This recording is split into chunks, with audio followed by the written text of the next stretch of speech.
So mga kasiman, tamaan na yata si katropa na mga karpa. Karaming karpa, oh. Ayan yung ano namin, oh. Malutang lang. Dito kami sa Bahaw mga kasiman, oh. Mga bato ka pinuti lang do siminto, puno ka sulfur. Oh. Mga kahoy din matamat na klamatay kay tungod sa abo. Dami daw siya natamahan mga kasiman ng karpa. Oh. Karpa Taiwan. Para. Karpa ay. Raw na.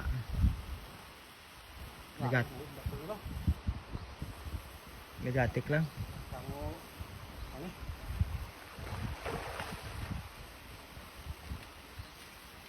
Oh, sabi ko tabi master daw mga 2 na kilo bro. Ara. 10 daliri na, kabayan Oh. pa. Dalawang tainga, dalawang mata, ilong na maganda. So, ito ba yan natin mga kasiman? Wow, naku ba? Lahat ko.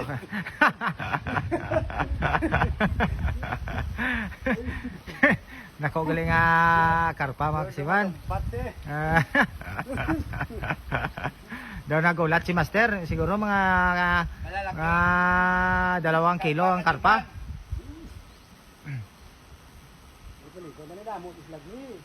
Sige na niya, sugong di karpa daw. Malalaki karpa. Ikaw naman, nagkakaroon mo ng video. Ito mabaho ah. Yan. Balo. Dahil nakabalo.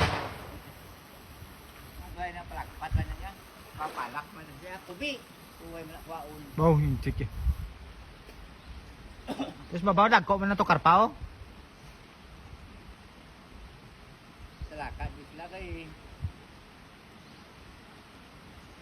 May pukot ta.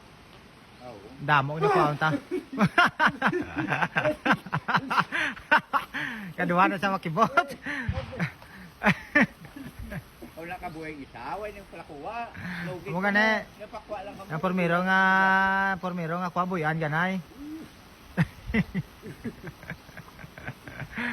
So ito bayanan natin mga kasiman, marami pa daw sa loob.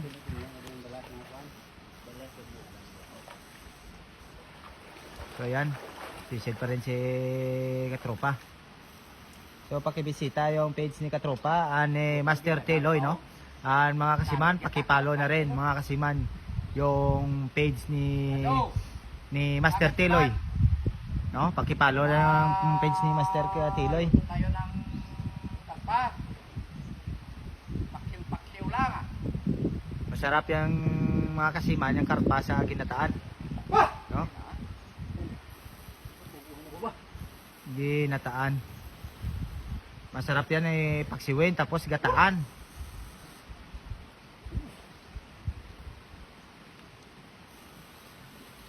Oh, malalaki yung kuha natin na karpa, no? Tuwang-tuwa naman si Master. Kasong amoy dito mga kasiman, grabe. Grabe yung amoy ng sulfur, no? Yung abo, no? Kita mo, oh. Puro abo lahat yan. Ilang milyon metric ton siguro yung binuga ng bulkan. Abo. Daw mo na data mga bayan mo. Bato?